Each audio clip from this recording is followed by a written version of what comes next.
Captain's Log supplemental. I don't know what I did to upset my number one. They keep insisting that I was gaslighting them about the number of lights on the ceiling in the mess hall. I swear that I'm not. They also took up playing the flute, and for some reason insist on having jam sessions on the bridge, all while wearing a bald cap and announcing their next song in a British accent. I cannot take this level of fanboyism. Good evening, everybody. Welcome to Captain's Log Supplemental. My name is Stanford. I am joined by my co-hosts, Rob and Chris. Hello. Hello there. We are delightfully joined by our producer, Mariah. Hi there. Captain's Log Supplemental is a Star Trek rewatch podcast. We are rewatching through all of Star Trek. Starting in chronological order, we've finished Enterprise, and we are now working through Discovery. I have noticed that we've gotten some newer ears upon the podcast, so I did want to more explicitly point out that it would be very, very helpful if you would go on to Apple Podcasts or Podcast Addict or whatever kind of podcast surfer you use, and give us a review, 5 stars if you please, because we are 5-star people. If you leave a nice review, I'll read it. If you leave a really mean review, I'll still read it, but while crying. So sometimes those are more fun. It's like remember those mean tweet segments that shows to do for a little while? Those are always good. Now, I will say I am much more likely to read your extremely mean review if you still give us a 5 stars. 5 stars, mean review, definitely going to read that. But you could be nice too. We like nice. We like compliments. Yep. So, for this next little bit, for another couple minutes, Mariah, could you please remove your headset and not listen for just a few minutes? I'll tell you when you can again. Wait, what? All right, I'm assuming she's gone. I can hear her pretending to remove her headphones. No, she just yelled from the other room. She did. So I have a question for you two. And talk quieter, she yells.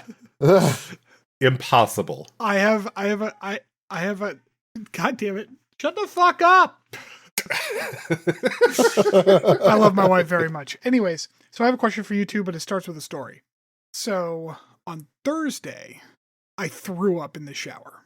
Sweet. Okay. Good start. Are you pregnant? No, I am not pregnant. It was in the evening time. Now, for those of you who are unaware, I am in a wheelchair, so taking a shower is not a straightforward process. I have to get into a shower chair in order to take a shower, so I'm basically sitting in the shower, and I do not feel good. And I'm like, I think I might throw up. And then you're doing that pre-throw up, do I need cold air? That's what I feel like I need, or do I just need some water? Or do I just need to breathe in a certain way? But it's inevitable, right? I'm gonna throw up. So I throw up. And I hadn't eaten much, so it's mostly just water and stuff. But I have a question for you two. After you throw up, how do you feel? I haven't thrown up since elementary school. Jesus Christ. Okay, we're gonna unpack that in a minute. So it depends on the cause of the throw up. Okay. So if I'm sick, I would say immediately after, not great. A few minutes after that, a little better normally. If it is because of adult beverage causes, usually pretty good after. Okay. After I throw up, I feel fucking fantastic. No I don't think that's usual. Incredible. Well, but I've known other people who have said the same thing. I have only recently found out that is not a universal human feeling, because as I understand it, endorphins rush through your fucking body afterwards. So I'm this is great. There's so many times when I'm nauseous and I'm I just want to throw up so I'll feel better, because afterwards I'm going to feel high as fuck, just fantastic. Interesting. So yeah, I think oh man, the last time I really sick threw up was when I got food poisoning, and hoo boy, it's not great because you're not only throwing up when you get food poisoning. Oh yeah, no, that's I had food poisoning once. I just sat in the shower and just let it come out of both ends down the drain. Because it's I was to the point it was so bad, it was vagal response. I was starting to black out. It was so bad. Oh, that's Yeah, you probably don't feel great after that. Not great. No. All right. Rob, you haven't thrown up since elementary school? What the fuck? No, I had pneumonia. That was the last time I threw up. How? I feel like that's unhealthy somehow. Because I don't know why. I really don't. When I was a kid, Stanford, I did not feel better when I threw up. I almost universally felt worse. So that is something that I have fought down every time I've even felt the smallest urge. Is this like a situation where like you feel it coming, you're like, fuck no. Yeah, yeah. Swallowing and breathing I will heavy. bear down. I will hold my breath. I will do anything possible to avoid puking. Impossible to. I want nothing to do with it. Fucking wild. Man, other than Thursday, like I throw up after like surgery, and then occasionally I get nauseous. Well, I'm on the fucking fat shot right now, so that's not making me. Who are you, Trump? Come on. Yeah, right. But that's why that's why I've been getting more nauseous recently. But that is the first time I've thrown up since at least like pre-COVID. Like I don't think I've thrown up since COVID. So it's been a few years, but not since elementary school. Jesus Christ. Yeah, I don't throw up like get sick enough to throw up often. I think the last time it was when I got food poisoning, and that was years ago at this point. So yeah. All right, I'm gonna bring Mariah back. Mariah, you can come back. Was this just so she didn't have to hear us talking about it? Oh yeah, she's worse than Rob. I'm worse than Rob about what? About how wonderful you are as a person, which is all we were talking about, and we didn't want you to feel awkward. So, anyways, honey, tell them about your cranberry bog experience today. So, Liam had a field trip to the Tannersville Cranberry Bog in Tannersville, Pennsylvania, and it was a lot of fun. I just went to the Monroe County Conservation District website, and they have webcams, or I guess they call them trail cams. I'm going to put a link in the Discord because they do have some animals. There is a creek that runs through the bog, which it's just bananas how that works. And there are otters playing on the dock, river otters. Oh, that's adorable. Fucking adorable. So yeah, this was a lot of fun. It was, I didn't know that bogs were different from swamps and marshes. This is what did I say it was, babe? It's a boreal? It's a boreal, bog? and then there's another word, Joustian or whatever bog. Yes, it's made by glaciers. It was made This was made by a glacier. And I looked it up, it did say it's the southernmost bog east of the Mississippi. Interesting. So this bog was made from a glacier, and apparently, I didn't know that that's how bogs are made, or at least this one. And so they have this raft boardwalk platform, so you can actually walk through the bog itself, which was really cool. You just named like three separate things that are made by wood planks. It's like a floating platform, right? It's a floating platform. Yeah. Okay. There are pitcher plants. Oh, those are cool. Did you all know that pitcher plants have flowers? I did, yeah. I did. I did not. I thought she would know that. I did not know that. And as we're walking along in this bog, these like really tall, red, waxy looking, and their flowers are sticking up out of this bog. It turns out that they need to be pollinated. So the flower is really, really tall because they don't want the pollinators to fall into the pitcher and get eaten. What a conundrum. Right? I just want to point out I've had this website you linked up, and I just watched an otter shit on the dock. Yeah, they like to shit on the dock. They like to play and shit on it. Yeah, that's what they told us. It's super cute. Yeah, it was just really cool. It was a lot of fun, and I just keep finding that there are lots of really cool places to go in Pennsylvania. Yeah. Awesome. That was great. Thank you for your report. We just had a lot of fun. I learned a lot that I didn't know about bogs. I'm going to say it here on the podcast so that it's said out loud. I'd like to talk about Wheel of Time, so I need you motherfuckers to catch up on it, please. Are you just Okay. willing it into the universe? Are you Yeah, manifesting? I'm manifesting by assigning you people stuff. No, I heard it was canceled. That made me like not want to watch it. Right. But you need to watch it, Chris, so we can talk about it, because I want to know what your feelings Yeah, are. especially because I am the only person in this particular podcast who has the experience of having watched the show without reading the books. So I Fair think enough. there's interesting conversation to have there. Okay. Chris is like, I do like an interesting conversation. Alrighty, so this week's episode of Discovery was episode 7 of the first season. It is called Magic to Make the Sanest Man Go Mad. So Oh, just continuing with our not only long titles, but also our Greek reference titles. is this a Greek reference? The title is a quote from Is it Homer's from the- Iliad. The Yeah. full sentence is, "There is the heat of love, the pulsing rush of longing, the lover's whisper, irresistible. Magic to make the sanest man go mad." Oh, I read the Odyssey. I never read the Iliad because I heard it was boring as shit. I've never read either of them like fully, just seen bits Well, and pieces here and there. Given what I remember of the Odyssey and having read it, people telling me the Iliad is boring made me really avoid it because the Odyssey not as gripping as I was led to believe. I mean, back in the day, very gripping. Well, sure, they had nothing Didn't have any better. other comparisons. Yeah. Exactly, yeah. Had like Hammurabi's Code and the Iliad. The Epic of Gilgamesh. That's like the precursor to Da Vinci's Code, right? That's what that is. Yes. Yeah. Yeah, absolutely. Yeah, the Mesopotamian or Sumerian Dan Brown. Yeah, exactly. Yeah. It's like 600 chapters and inside like a 300-page book. Yeah.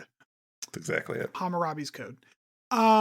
So we get a cold open of just a recap. Fuck you. Back to the I said title we- sequence. Actually, specifically, we don't get a cold open. And, fun fact, Sorry. When there's some trivia you can't miss, this is the second fun fact with Chris because I forgot the first Chris, one. I love that you wait for him to say it now. well, I don't want to like talk over him because he's been doing it. So I gave him the opportunity. He was completely unprepared. This is like some weird chained Pavlovian response between the two of you. So this is the first episode of Star Trek franchise since Encounter at Farpoint not to feature a cold open. Huh. That is weird. Yeah, I guess every episode of Enterprise had one. Yep. Yeah. Interesting. Yeah. So heads up, the trivia is very front loaded in this episode. So this okay. won't be the last. Gonna be a lot of interrupting. So, okay, well, so we get an immediate title sequence and then we're into Act 1, which is a narrative tool that I'm not the biggest fan of, but it's the like, we're gonna hear Burnham's personal log while it's a montage of Burnham just kind of doing things. This show really likes to do this, and it's not my favorite, does. but it's all right. The only show I've ever actually really kind of enjoyed it with is Snowpiercer does that in every single cold open. In every single cold open. That's extra funny because it's Snowpiercer. They do like this narration thing, but it's a little, it's framed a little differently, and it's a nice like floating motif through the whole show. Whereas this one just kind of does it every once in a while, and it just I don't know. I don't care for it as much. I don't mind it. Yeah, that's fine. I'm better than you. During this montage of things, we see that map of like the territories where she's like, and we're winning because of it. Right. Where you see the borders and everything. There is just little Easter eggs here. There's outposts that are labeled Kittimer and Rurapente on there, which are, of course, very well-known Klingon things in the Star Trek universe. Does that count as an Easter egg? Sure. Okay. Fan service, maybe? Yeah. Is it? I mean, like I guess like it's not an Easter egg if a map in the Star Wars galaxy happened to include like, Tatooine, right? Right, but they didn't have to put the names on it. How many times have we seen these maps where there's no names, just like random border, blah. But yes, of course, Kittimer being referring to the Kittimer massacre of Worf's backstory, and the Kittimer Accords. Also those, yeah. Mm-hmm. And Rurapente being the, of course, multi-time visited prison planet. Speaking of cold, They should send John Arthur back there. Oh my god, I just called him John. John. I didn't. Oh, Johnny wow. Archer. I didn't know you were like you and Johnny there. Like, Did you just call him J-Dog? Is that what it is? Yeah. there's a level of, and I guess like I don't know. We're laying on the Vulcan shit thick here with Burnham in this episode, especially at the beginning. I feel like it comes and goes. Yeah, fair enough. But like when it's here, it's thick as shit. First of all, she runs weird. I don't know why she has to run like a weird I was gazelle. honestly going to say this the last episode. Yes, when, I when was she and too. Tilly were running. Because like one of my comments was, "Why is she running so weird?" But It's like I she's felt trying to float. it It's felt pretty- mean, so I didn't say it. But then she did it again in this one. I'm Right. like, "What is happening?" Having done PT with like soldiers and stuff, the people who run like this are doing it as a joke. Like no one runs this way. It's not good for you. Like I chalked it up to like maybe she just was trying to like keep pace with Tilly or something. Right, and- exactly. That's what I thought the first time. Although I do believe I put a note on it in the first time, but I didn't end up mentioning it. But this narration where she's talking about her life on the Discovery, where she has to find like her place. Tilly's her only friend, and she finds Ash intriguing. It's like, all right, come on. But then she ends with like, and today I faced one of my greatest challenges so far, a party, which is it's a lame joke. Like they could have done better. Come on.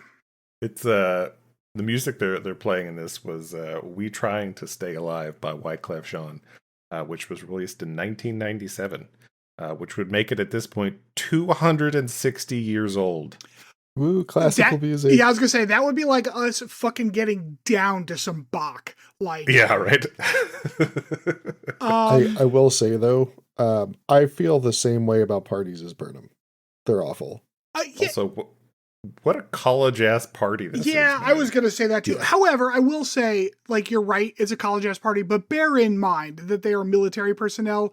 Not Fair. a one of these motherfuckers is over like 24. So Very true. Yeah. somehow Tilly's gonna turn down the hot Asian bridgeman who was all over her.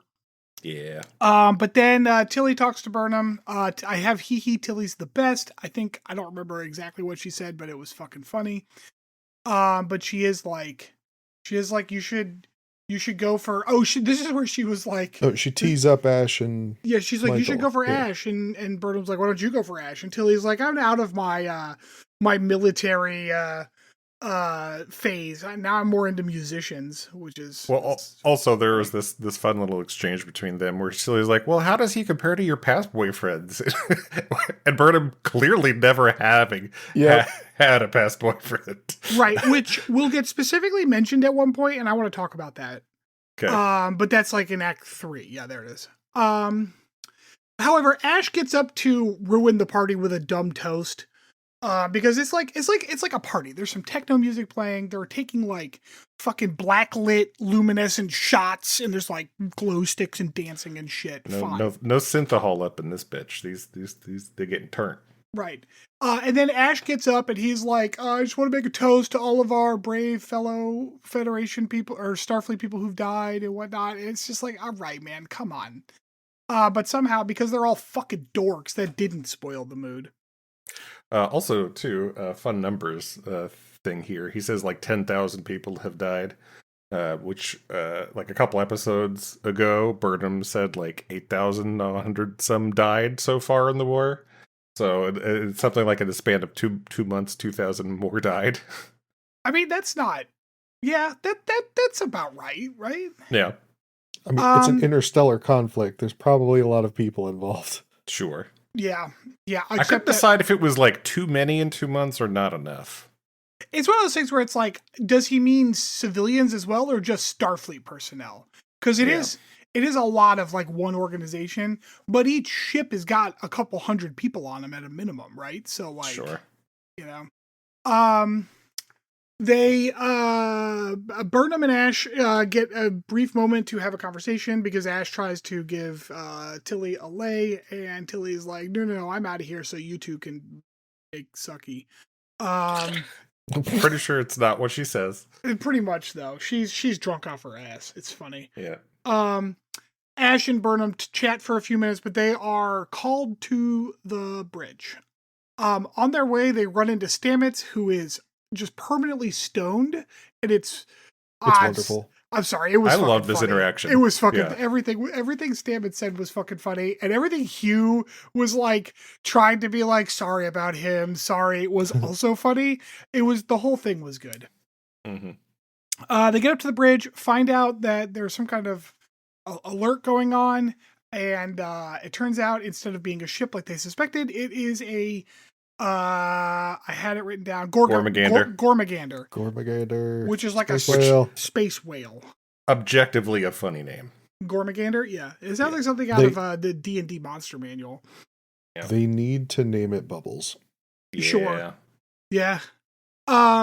Unfortunately, it's hurt. And look, it's sad because they beam it onto the shuttle bay, I guess, to like make sure it's okay. Apparently, because it's an endangered species, the Federation regulations on endangered species are we have to capture them and put them in a zoo, which feels like the British? wrong approach to the British. endangered species. It does feel very British. That's a good point. So I don't know, because like in Africa, there are like reservations set up for endangered species where they're protected from poachers. Maybe that's what they're worried about. Yeah, but didn't they specifically address that? Because like somebody was like assumed that they got hunted to extinction or something, and then like somebody corrected them by saying like something they're about they're just their too butt. stupid to survive. Yeah, Very panda-like. Yeah, I feel, that's There's right. there's strong panda panda or vibes like there. Siberian tiger. Yeah, Just too dumb to live on their own. Mm-hmm. Yes, apparently these things forget to breed because they're so busy eating, which, yeah, that might as well happen. Okay. They get they're scanning it in the shuttle bay. They get a weird reading. It opens its mouth and a dude walks out. That'll make anyone feel sick. With the dumbest helmet. I'm assuming, so I actually kind of like the helmet. Amazing. I think it's Andorian. I think that's why it looks like that. I think you're right. Because it's got like blue and it's got the wide view visor, which is nice. I appreciate when a helmet lets them actually see their peripheral like a fucking helmet should. Visor, But did it just have eyes? no, no, they were connected in the middle, I think, but they were like wide, like you could see out the sides of them. And then it also had the antenna on it, but they were like antenna holders. So I think it is an Andorian helmet. Well, you got to protect those antennae so you don't, get disoriented. Yeah, well, Like I mean, Shran. shit. Yeah, we protect our inner ears. So this guy gets off the Gormagander, and then immediately everyone sucks at shooting him. Just like one dude, but like he shoots everybody without problem. He just disintegrated one dude straight up, like just no cover needed. Just start shooting at everybody, and they will not hit you. No one can hit him. He takes his helmet off. Turns out it's mud. From the in this timeline, Mud is the guy who was in the prison a couple episodes. Lord Left 4 Dead. It is Rainn Wilson, and he does an excellent job with that character. He does. Yep. He wants something. He's not sure he's going to get it, so he blows the entire Discovery up, and we're back at the party. Right. So he wanted to, specifically, he did lay it out there. He wanted to, A, kill Lorca, and B, sell Discovery to the Klingons. Right. He wants to figure out what is so important about Discovery so that he can sell it to the Klingons. And then we are back at the party where Burnham and Tilly are talking and they're listening to Ash give his lame speech. So what we're doing here is a time loop narrative. And I know, Chris, you've got some potpourri involving time loops. I will say this. It is a cliched plot, but this episode of Star Trek does it from a slightly different angle than we're used to, because we're not following the people who are cognizant of the time loop like at all. Right. Which is it's actually pretty well done, because we follow people who don't know anything about the time loop. And they're like, every time they loop, we watch Burnham have to get convinced that there's a time loop, etc. The other thing I like about this is the only kind of time travel I like, because the time travel is the problem that they have to solve. Right. I fucking love a time loop plot. I just fucking love it. I don't know why. I just fucking love it. I don't hate them either. They're kind of fun. I remember, I mean, there've been time loop episodes in like every big series gets one at some point, right? Yes, this is great. Okay, let's see, where was I? Back to the party. Back to Ash's lame speech. They get called to the bridge. However, this time in the hallway, they don't bump into Stamets, which is like the first time like something's a little different. Lorca is pissed about this Gormagander. This is where he gives his little speech about how stupid they are. Ash and Burnham run into Stamets, and Stamets, they don't literally run into him like they did last time, but he like catches up with them and is like, hey, this all starts with the Gormagander. Y'all need to deal with the Gormagander. It's about the Gormagander. And Burnham and Ash are like, we don't know what the fuck you're talking about, but whatever. You go up to the bridge. Lorca's like, it's a Gormagander. And Burnham's like, oh my God, that's what Stamets said. And her and Ash exchange a look. And then Lorca's like pissed about the Gormagander. He's just mad. He's basically like, these things are too stupid to fucking exist. And the only reason I'm dealing with it is because I'm literally required to by law. Otherwise, I would not give a shit. These things are dumb. Kind of like how my dad, Chief, he hates pandas the same way. A lot of similarities. So Burnham's like, oh shit, the Gormagander. That's what Stamets said. She's like, I think I should go check out the Gormagander. And Lorca's like, I don't give a damn. Whatever, go. And then Ash is like, I also should go. I should also go. And Lorca's like, I still don't give a damn. Go. I don't care. They get down to the shuttle bay and there's like the whale guy. And he's like, Gormagander, meh, because they got like a whale guy on the ship. And Ash shows up and pulls his gun out, and the whale guy's like, are you thinking this whale is armed? Which is just a funny line. Yeah. This is also the point where I noticed, like, I don't know, beaming the space whale into gravity and atmosphere seems like a bad idea. I guess it can just be there. It also, like, kind of breathed, which seemed odd for something that just floats through space. Right. Anyways, this time, instead of Mud walking out, it turns out he beamed out of the whale. He goes to engineering. He's trying to figure out what to do. The ship, he's basically trying to figure out how the drive works. Can't figure it out. The ship is going to explode. And he's talking to, I think Burnham and Ash, actually. He's like, what the fuck are you doing? And he's like, I don't have time for this. Stamets shoots him in the back, and then the ship explodes, and we're back at the party. Stamets kind of explains what's going on, and then we're back at the party. Yeah, we also find out kind of at this point that we are not here for all of the loops. Like, Stamets references that they've done it a bunch of times to this point. Right, which is another kind of interesting loop here. Right. That it doesn't tell us that we've missed a bunch of loops.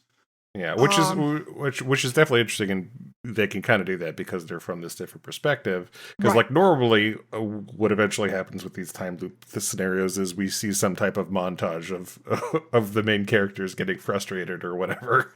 Right, and then like in learning everybody's moves and stuff. Right, yeah.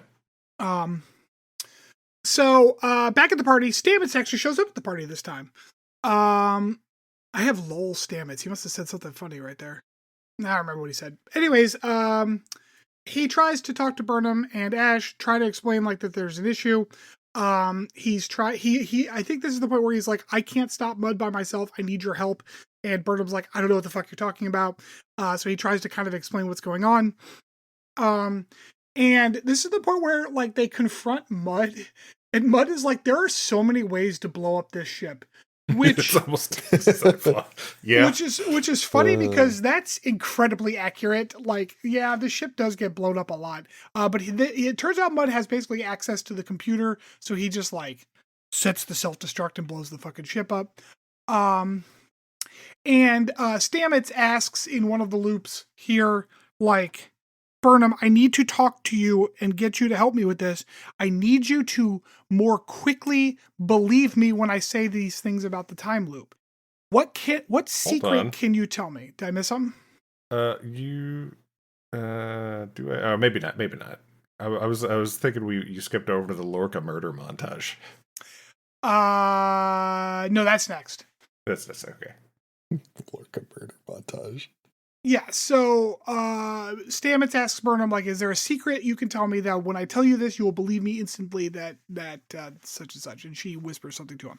But I have a question for you two, which is, do you all have something like that would work? Ooh.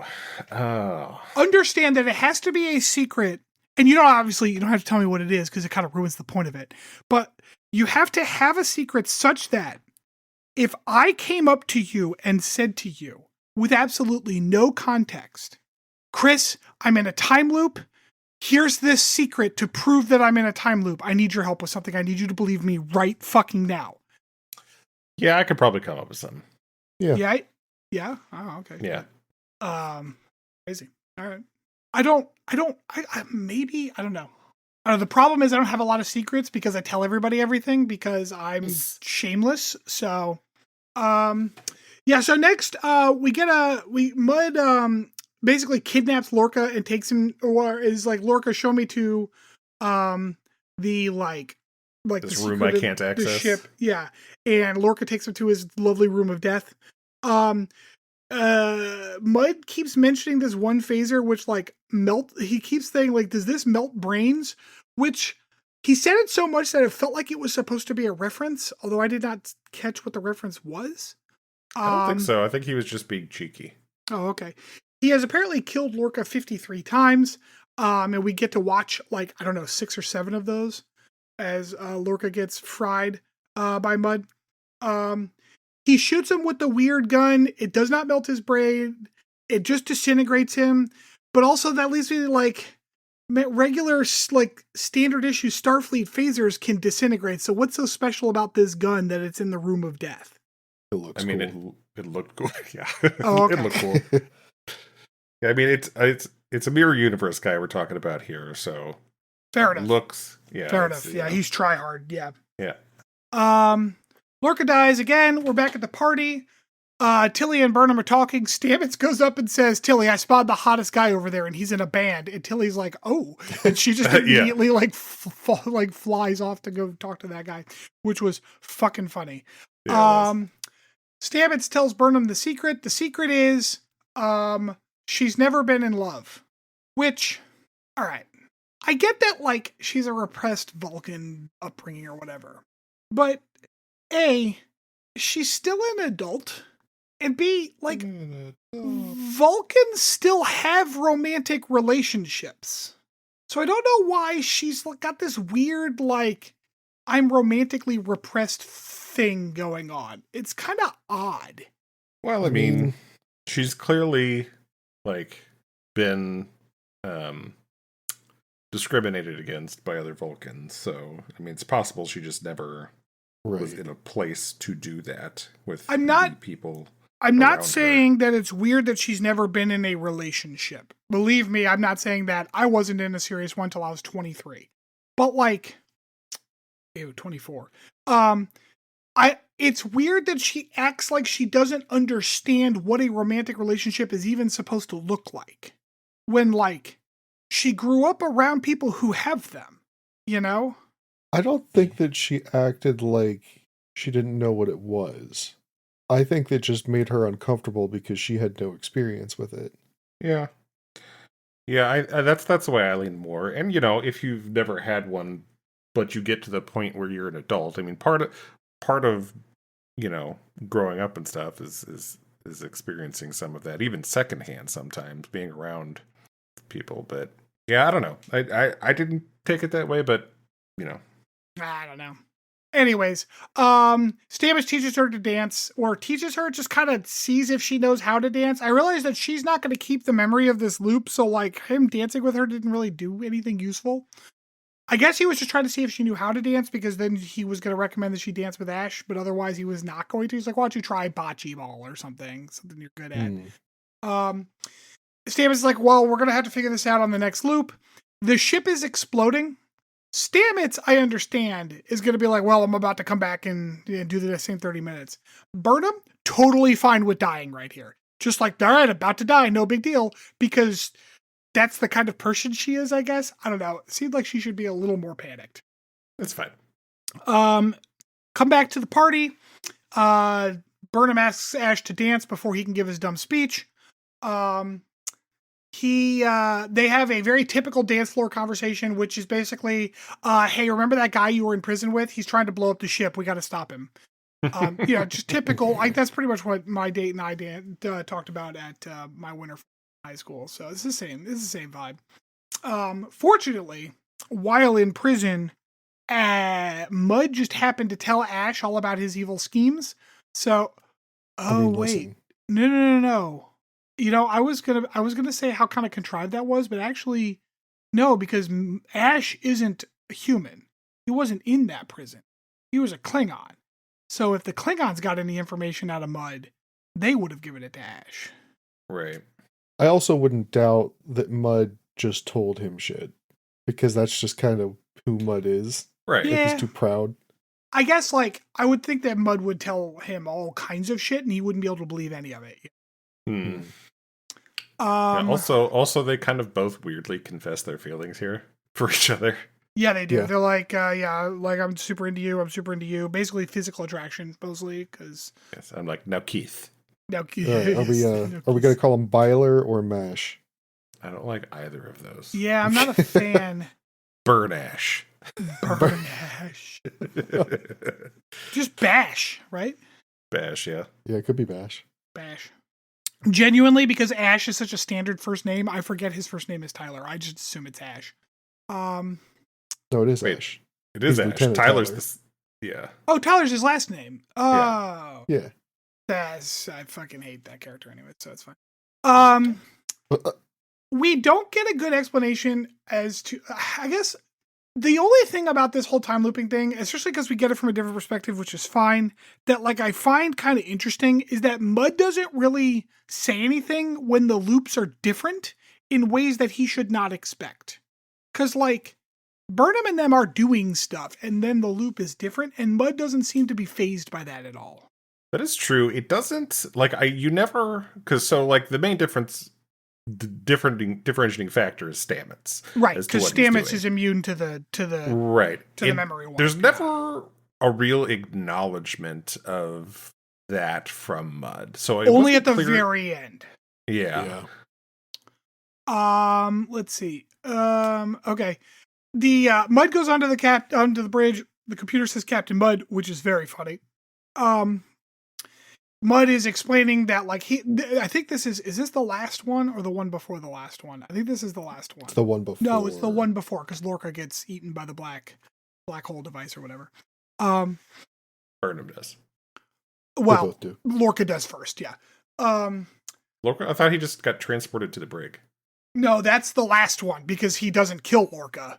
No, I think he just leaves Lorca on the bridge in the last one. No, yeah, he leaves Lorca on the bridge. Oh wait, no, it was was just Tyler.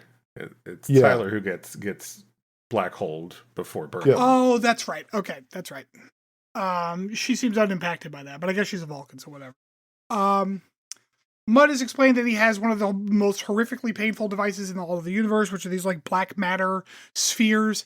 He throws one at Ash as a demonstration, and Ash fucking disintegrates into purple light. It's pretty badass. At one point, the black guy on the bridge, who I assume he has a name, I don't know what it is. He runs at Mud, and Mud heads him off because he's done this before. And he's like, not this time, random communications officer man, which is so funny because that's pretty much what I call that guy. The dark matter disintegration is horrifying. I guess Mud's I'm going to kill you all unless you give over this tech, but they're all Starfleet. Isn't this the whole point of this ship? It's your lives aren't worth as much as this tech. They should know that. Stamets caves here, and I don't know why. Yeah, I think it was just to plot device into the next loop. Also, trivia note here, Sarah Middich, who portrays the cyborg bridge officer, Arium. Yep. Is you kind of get a kind of a capture of her just kind of reacting. Though she is also an extra in several scenes out of makeup. Though it's been unconfirmed, it is possible that the character is Lieutenant Commander Nilsson, the character Mittich would play from season 2 onward. Oh, okay.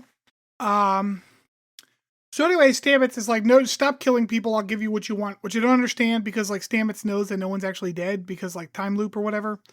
I guess he's like buying time so that they can figure out where Mud's like time loop device is getting most of its power. Turns out there's just a whole ass ship inside the whale. And then like, I don't know. Burnham is like, you should take me instead of the Discovery because I'm worth more to the Klingons than Discovery because I'm the one who killed T'Kuvma. I get it from like a theoretical revenge point, but there is no way that even the worst Klingons would take revenge with Burnham over the technology that would win them the war. No, it was both. No, she said me over Discovery. That was her offer. Now she said she was worth more. Yes, that's what I mean.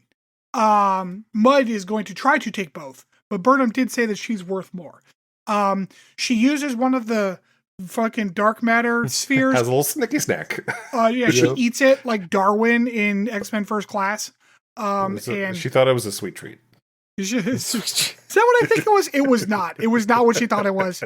It was not a sweet treat.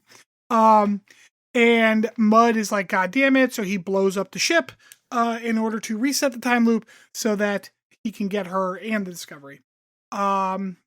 This is the last time loop. Stamets manages to convince literally everyone this time, like within several seconds. So that was convenient.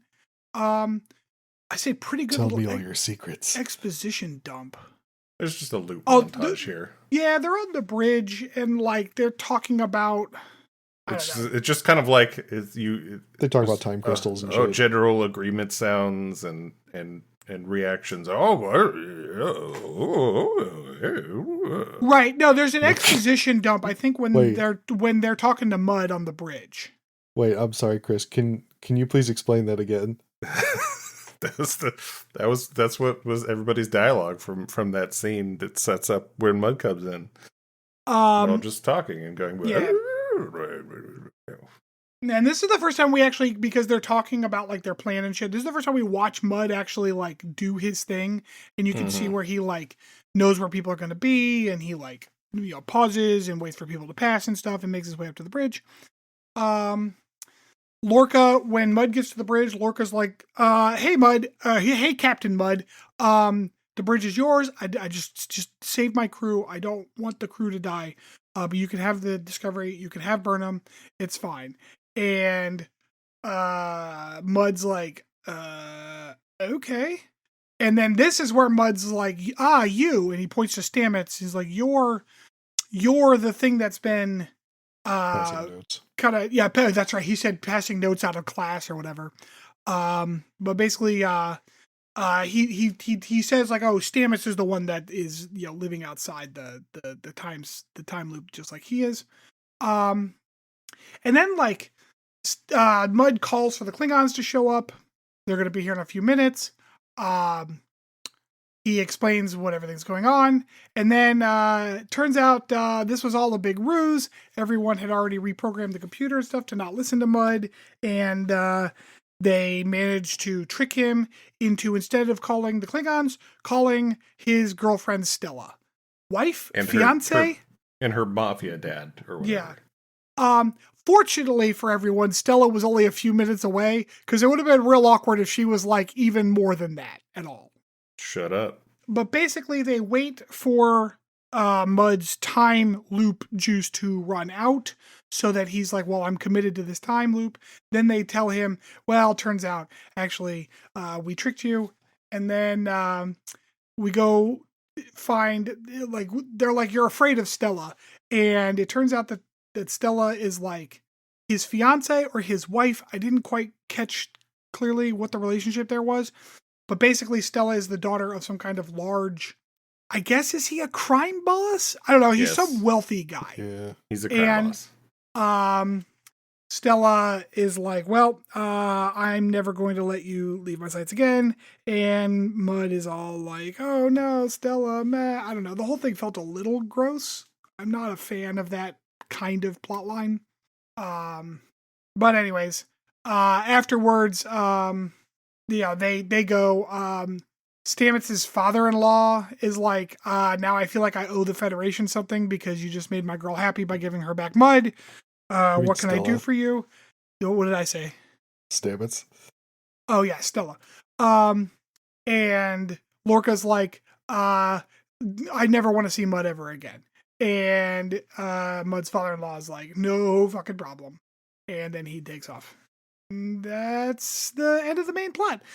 We get a little bit of talk between, I think, Burnham and Ash at this point. And oh no, Burnham is doing her voiceover again at the end of the episode.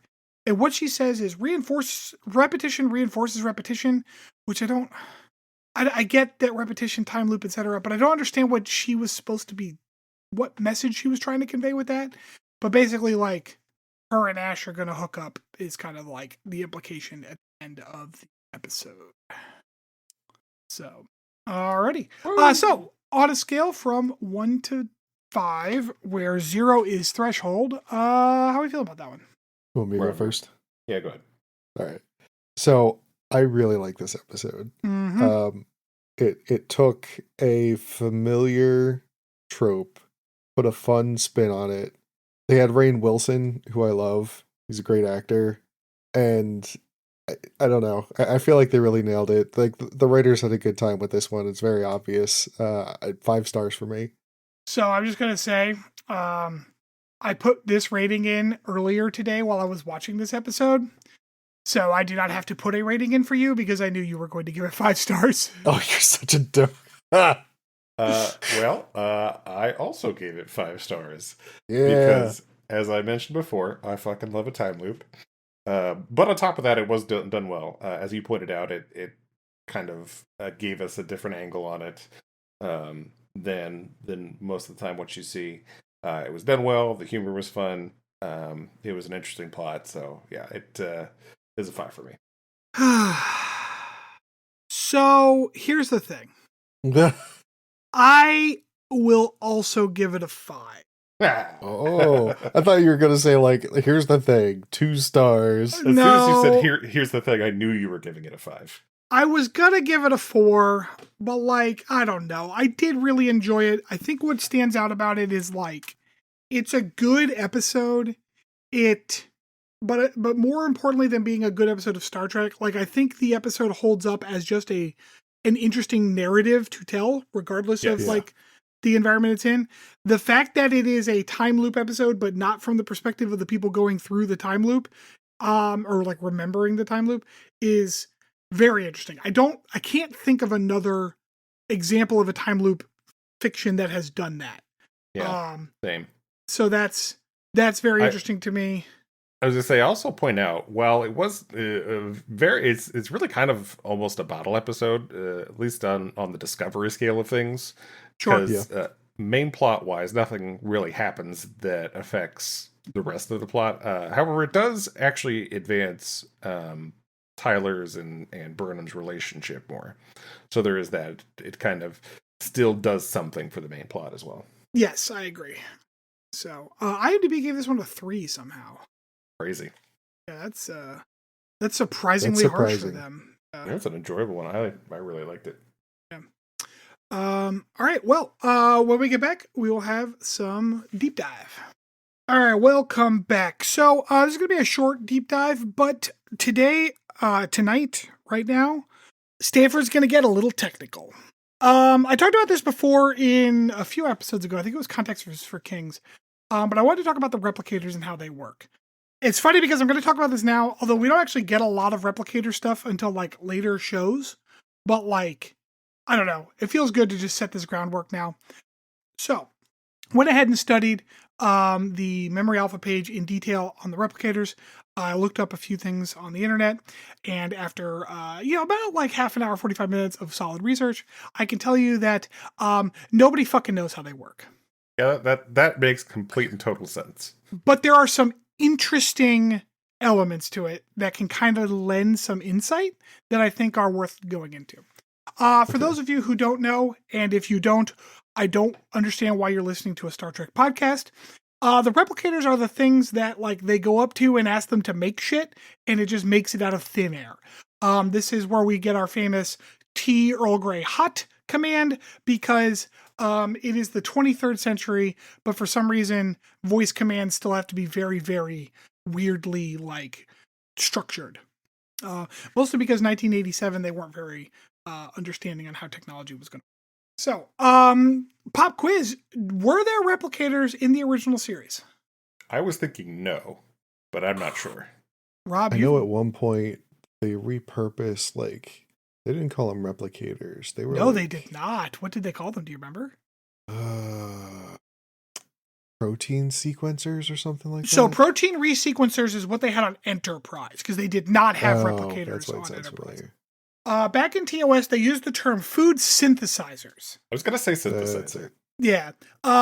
There is not a very hard understanding or like established canon on whether or not like a food synthesizer is just like it's just a replicator, but that's the term they used back in the 60s. Or if they are supposed to be two different types of technology. Canon, like chronologically, we do know that the Discovery has a replicator because like we watched Burnham replicates her uniform. So that's a thing that exists on Discovery. So like theoretically in the timeline there were replicators, but for whatever reason in TOS they called them food synthesizers, and people have not gone ahead and just assumed that they meant replicators, even though they used a different term back then. However, there is kind of an interesting asterisk to that explanation, because in the writer's guide for Star Trek, they explained that the food synthesizer was not actually a technology creating food. It is a slot in the wall through which food is delivered. The food is actually created by a bunch of like high-tech chef equipment down in a lower deck. The fuck? Yeah. The writer's guide for series Star Trek explained that food was prepared in high-speed equipment and moved to a food slot via a small turbo lift. And this was also shown with no detail in the blueprints of the ship prepared by Franz Joseph in 1974.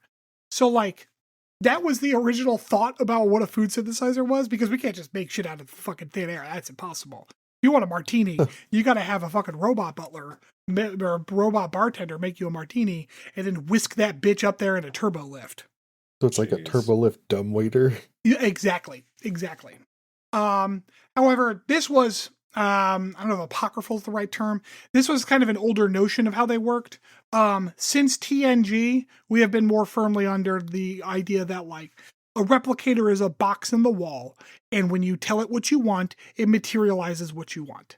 Like that's how a replicator works. In terms of like how it specifically works, it's kind of interesting because like Star Trek is always very detailed in things that matter for plots, because like they like to say a lot of technobabble about shit in order for it to fail so that they can fix it. So of course we know a lot about warp drives. We know a lot about transporters, at least, you know, as much as we can know. And things, you know, shields, phasers, shit like that. But the replicator is very rarely used as like a plot device that way. So, Sorry. you all right? Yep, just almost knocked over my drink. Sounded like you knocked over your drink and several other drinks. Nope, just a bottle of lotion. Oh, you keep a bottle of lotion next to your computer? Yeah, I got dry hands. Uh-huh. Uh-huh. Yeah, and for the bait. Come on. I'm sorry, what? Oh, right. Okay. Yeah, my hands get super dry after baiting. Yeah. So anyway, so we don't have a firm idea of how they work. However, we can make some kind of inferences, because sometimes, especially in DS9, sometimes the replicators, actually usually in DS9 because O'Brien was basically fixing everything on that fucking station, sometimes the replicators would break, and as just kind of a throwaway line of dialogue, they would say like, oh, I've got to fix the such and such on the replicator on deck B or whatever. So because of that, we know a couple of interesting things. Obviously, it's got power converters, power supply stuff. A waveguide is kind of an interesting thing, but a waveguide's used to focus any kind of beam in this show. So like phasers have waveguides and whatnot. But then you get to the more interesting stuff. Pattern buffers and matter energy conversion matrices, okay? These are only ever mentioned in terms of replicators and transporters, okay? So what we can kind of infer is that what a transporter does is break down a thing, somehow transmit or translate that into data to go into the pattern buffer. And then from the pattern buffer, it rematerializes you on the pad or whatever. Okay? Great. It sounds like what the replicator is doing is the second half of that, but because it's not dematerializing the, onion loaf ahead of time, what it's instead doing is literally programming the onion loaf's data into the pattern buffer. Yeah. Oh my god, and it just keeps every recipe in a pattern buffer? Well, it keeps every recipe in memory and then loads the one you asked for into the pattern buffer. Weird. It is weird. And actually, it kind of breaks transporters in a weird way because, they don't explain, where's the stuff coming from, right? Because in Right. transporters, theoretically, you break something down, it goes into the, in some way, shape, or form, the energy from the matter goes into the replicator's pattern or the transporter's pattern buffer. That is part of the process, as we are led to believe. And then it comes back out into you, right? So, I think I kind of get it, though. Because, if you have enough energy, theoretically, you can make any element. Sure. So, you can just create molecules, compounds, whatever you need to, out of pure energy, as long as you keep pumping it in. And you have the correct blueprint in the pattern buffer. Right. Now, So, I don't know why. In my head, I always thought, they probably just keep a lot of hydrogen, and then they, fuse it into elements they need to make it or whatever. But, this is much simpler because they don't need to, keep a store of raw materials. They just need a power source that's capable. yes. So that's an interesting question and a good segue into the next bit, which is, where does the energy come from? Okay. With the transporter, theoretically, the energy comes from breaking down the object. Okay. There's obviously energy involved in targeting and fucking sending it and shit like that. That's fine. But the primary energy required to recreate you over here is gotten by breaking you down from over there. Okay, fine. We take out the breaking down step. We have infinite power. Effectively on a planet or whatever, basically have infinite power. We can replicate whatever we want.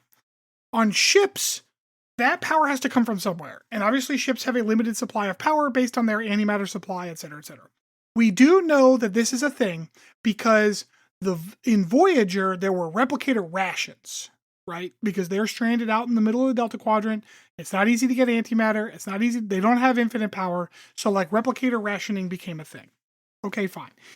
Even explicitly said by the writers of the show, it was just kind of a narrative convenience. Totally get. But that's the implication, is that there is some kind of large power drain from the replicators that we need to ration.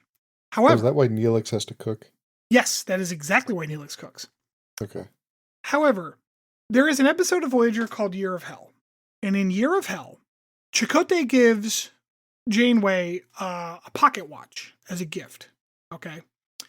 And because the ship is going through a lot of troubles, Janeway says, recycle it through the replicator. We could use that energy. We could use that for something else.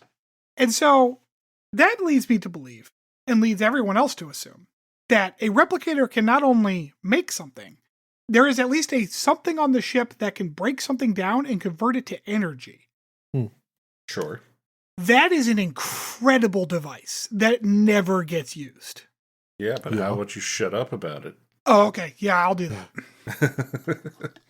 And literally, that's the only time that's ever mentioned is that scene in Voyager is yeah, you can break shit down to get more replicator juice. But what? Yeah. It's also one of those things where it's well, then you don't need Neelix to cook. You just need to go get a bunch of food or anything. Yeah, just like go mine a bunch of rocks, break them down, You need and turn something it into dense, food. right? Because you need matter, right? So you just need like a Yeah. bunch of tungsten or some shit, and then like Yeah. break it down. But no, but it's fine. Again, replicators are one of those convenience things. We need to have a fun, futuristic way for them to eat whatever the fuck they want. As far as the actual details of the replicated food, as far as anyone is led to believe, there are people who say that they can taste the difference. However, everyone basically says like, no, you can't. Fuck off. Because which, by the way, I mean that's a very human thing, right? Like, sure, something is like more expensive and harder to do, and people claim they can tell they the can difference. taste the difference. Yeah. Nothing like home cooking. It is been explicitly stated in several episodes that replicators, and this is where like the whole Burnham making Tilly like a fancy burrito or whatever, it has been stated in other episodes, especially like in TNG and in DS9, that the replicators will just make whatever it's making. It'll taste the same, but they'll just make the compounds inside it more nutritious. So like they can just make a sundae that's as good for you as a piece of broccoli because replicators are fucking awesome. Yeah, I do recall hearing that, and also like it's like, all right, we don't have to go that far. Like, no, I wanted to go that far. Fuck you. Yeah, I scream every day. Do you know how fucking fat I would be if I had access to a replicator? Oh man, and I'm already a big guy. Like, so the other thing is like, what can replicators make? Now we know it can't make latinum because latinum is stupid. We because also plot reasons. yes. However, it actually leads to kind of an interesting question because, like, can latinum be transported? Clearly, yeah, that happens, right? yes. Yeah. So why can't a replicator make it then? Yep. Because shut the fuck up. That's why. We know that we also can't replicate dilithium because dilithium doesn't interact correctly with energy. That's kind of its whole thing. But also we can transport dilithium too. So I don't know how. So this is where it's like, is a transporter and a replicator basically the same thing? I don't fucking know. Also for narrative plot reasons, sometimes things are just too complex to be replicated, and there's no like rhyme or reason to what can and can't be replicated because of those. It's just like, well, this week it would be too easy if we were able to replicate X, so you can't do that. However, we do know in various episodes that obviously food, uniforms, there have been weapons replicated. It has also been mentioned many times that most replicators are locked out from making things that are like weapons. So, and that not just like knives and shit, but also like phasers. I guess like it can replicate a phaser with a full charged cell. So that's interesting. They're programmed not to replicate alcohol usually. Well, they're programmed not to, but it does seem, as pointed out in the Memory Alpha article, it does seem fairly trivial to remove that restriction because people seem to do it all the fucking time. It's like, no, I'm not drinking this shit for the taste. There are also vehicle replicators, which are kind of cool. Prodigy has one that you actually watch work, and that's kind of interesting because like it replicates it like piece by piece and then like kind of pseudo assembles it right there rather than like just a whole holodeck sized replicator that just makes a vehicle, which would also be cool. But for some reason, like it replicating the vehicle like part by part is kind of neat. It was cool to watch. It's like space engineers. Basically. Yeah, pretty much. Yeah. So just like anything else in Star Trek, the replicator is generally just used as a convenient narrative tool when necessary and otherwise completely fucking ignored. These are the best guesses I have personally and some other people on the internet have as to how they actually work, but there is not like a diagram of one or anything like that. And there's not a lot of like, there aren't any replicator focused plots, so we don't see like a lot of real big detail on the functionality of it so that it could break. Closest thing I could call a plot was like there was like a B plot in a DS9 episode where like, or maybe just part of a B plot where like Quark's replicators were like haywired or something, or like his were working where like the rest were like haywire or something. So Yeah. Oh yeah, but didn't he have like special ones that he like? Didn't he steal them or something? it was something to that effect. Yeah. He sabotaged the other one so that people would have to come to his bar to spend money. Right. Yeah. I thought there was something special about like his particular one, because like, don't the original owners or the patent holders come back for them at some point? That I That don't remember. I don't remember that. Maybe that was in Lower Decks. I do. I think my favorite replicator-based moment was in Lower Decks, where they like just provided this planet with like replicator technology. So like the planet is having like a planet-wide party because they're now post-scarcity, and Burnham, Jesus, Boimler has to like chase down a criminal or chase down somebody.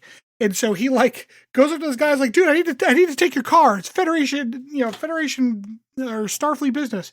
And the dude's like, sure, I'll just replicate another one. No big deal. Go. I don't care. Yeah. It was the best. So Yep. anyways, that's kind of a brief deep dive on how replicators work or how we think they work. Yeah.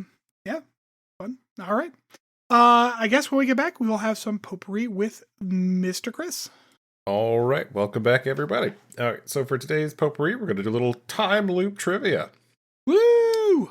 Just run through some questions on various. Hey. Potpourri. For today's potpourri, we're going to do some time loop trivia. I see what you did there. Woo! Boo. Hey! Fuck you guys. Oh, man. Oh, that fucking... No notes on my own joke there. That was great. So it was a funny conversation in our Discord earlier when I'm like, have I done a time loop trivia before? And then you pointed out it would be funny if I did, and then we were doing it again. That was funny. I left. Anyway. That was an awesome story. Could you tell it again? Was an awesome do you have story. time? No, I don't. Fuck off. God damn it, where was I? Oh yeah, so questions are going to be about various time loop shows and movies. Some are Star Trek, some are not. And we're going to do first to the buzzer. And did you want to... Oh, wait. Did you want... I found a game show buzzer thingy. Oh, did you? Okay. All right, so first to the buzzer. Here we go. First question. Groundhog Day. God damn it. What actor played Phil Connors in this classic comedic, in the classic comedic time loop movie? Man. Hey, you know what? It's Jeopardy rules. If you buzz too early, you fucking lose. Yeah. Plus, you gave me the wrong answer, so I'm asking for the actor. Stanford. Bill Murray. It is Bill Murray. All right. Next one. This 2019 film, See You Yesterday, produced by Spike Lee, was about a young science prodigy who uses her abilities to create a time machine to save her brother from being killed. How? Said Spike Lee? Produced by Spike Lee. Rob, you're in first. Wood chipper.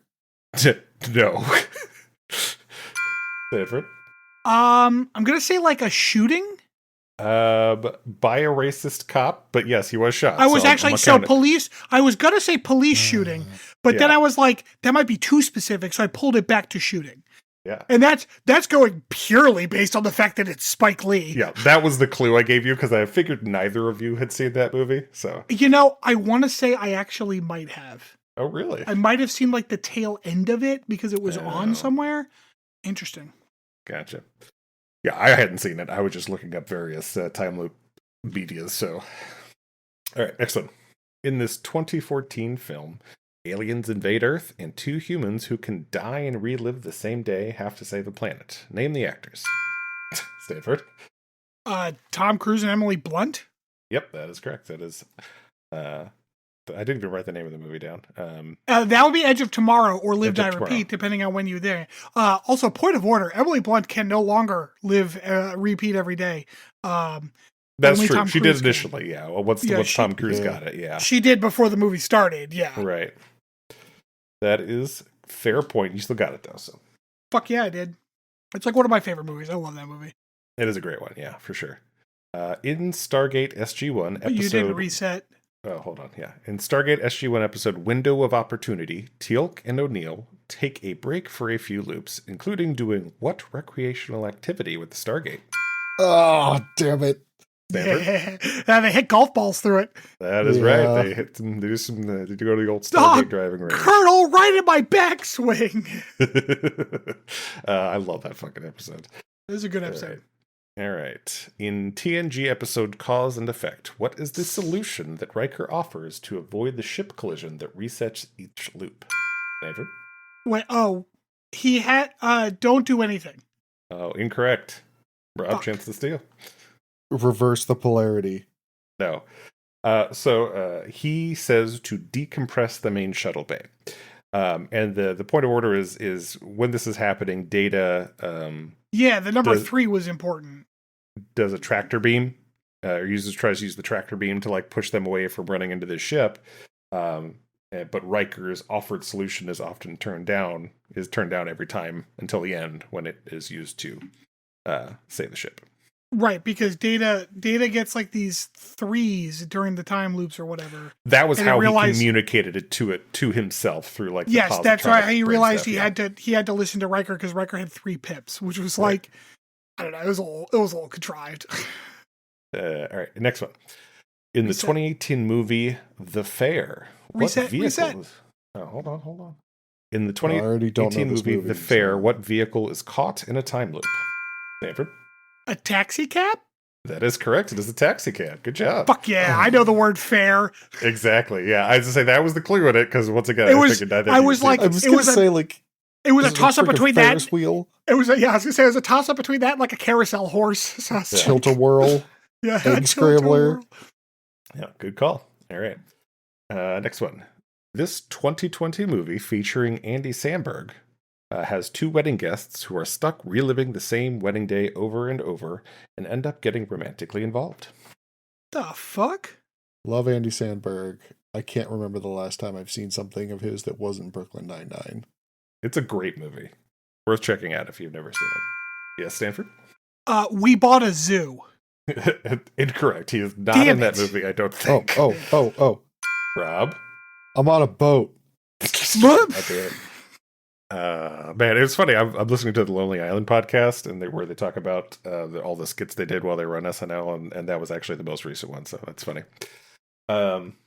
No, it was Palm Springs. Palm Springs. It's it's Never kind of heard like romantic comedy, I guess, is what you would call it, but it's very good. I enjoy it and do recommend. That's the Okay. name of your sex tape.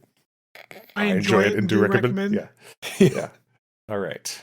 In this show that debuted in 2022, a man wakes up to find himself reliving the same events over and over again because of a top secret organization that uses its ability to rewind time to save the world from extinction. Rob? Wakes up. I know this one.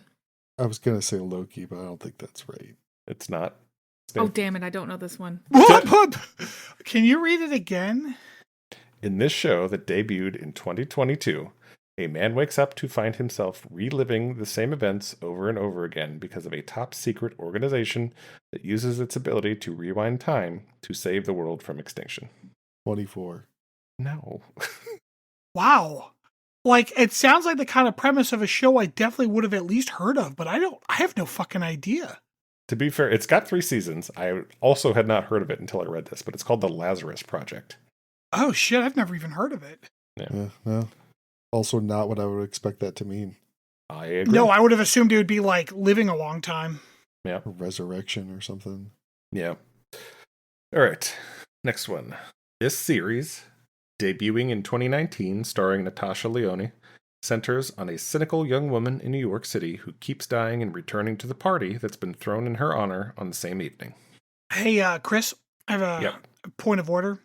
Apparently I don't watch fucking shows. So Rob, I feel like this is going to be a joke answer. How I Met Your Mother. Incorrect. It is Russian Doll. Russian Doll. It's also a good show. Oh, I was so close. Shut the fuck up. Dude, I think I have 0 right now, all right? he's counting them all up. I see a 0, 0 plus. Accurate. Carry you the have zero. 0 so far. Oh shit, you're bad. You're bad at this one. All right. Next one. First, a short film in 90, and then a full-length one adapted in 92 by the same name. This film features a man who witnesses a murder, then gets zapped at a specific time, and then loops again. You forgot to reset it, but it doesn't matter. Yeah, it's fine. Oh, I buzzed. Here. All right, Stanford, who is it? Time Cop. Nope. Damn it. Rob, any guesses? Terminator. It is 12:01. Never even 12:01. fucking heard of it. Yeah, the short film I think was actually 12:01 p.m. or a.m. and then the actual film was just 12:01. All right, last one. This 1983 movie based on Yasutaka Tsutsui's 1965 novel of the same name is about a Japanese schoolgirl who accidentally gains the ability to time travel, which she experiments with and attempts to alter past events, leading her on a journey through multiple time loops. Rob? Inuyasha. I fucking hate you. I was like, oh shit, Rob's got this one. Is it like a Japanese name? Not. I'm sure it originally was, but it is not a Japanese name. But it's not like Kimiko or whatever. No. Nope. Fuck if I know, man. I never heard of it. The Girl Who Leapt Through Time. All right, that seems a little on the nose, if I'm honest. I mean, it's a 1965 novel, so I mean, you get what you get. All right, I'm gonna need you to go back in time, Chris, and write trivia about shit I've actually heard of. You did okay. Like, Same. there was no Looper. There was no that one movie where the person could jump through time using a cassette tape. 5. You got 5 out of 11, I think. That one where they kept going through time because the assassins kept coming into the house that they had to kill, and it turned out they'd been doing it for thousands of times and they didn't realize it. I don't know that. I don't know the name of any of these fucking movies, but I've at least seen them. You started off strong. You got the first 4. Didn't do no Primer. I don't know what Primer is. Oh, Primer's fucking fantastic. I did Looper on. I did Looper on my time travel trivia. So see, Looper I don't think really counts because it's not like a time loop movie, despite its name. Yeah, that's a good point. Yeah. So what was the score there, Chris? 5-0. Matter. 5-0. Oh, Rob, you almost squeaked by. All right, now I have to bookmark this buzzer thing for future. No, I don't think we do. In fact, I think we should avoid trivia. I will put in a more pleasant buzzer noise for the actual episode. Yeah, it's a good pick. All right, that was fun. Good job, Chris. Yep. All right. Well, that'll wrap up the episode. And as we said at the top of the podcast, please rate, review, subscribe. Do all those things. It means a lot. And we will catch you next time. All right, everybody. Goodbye.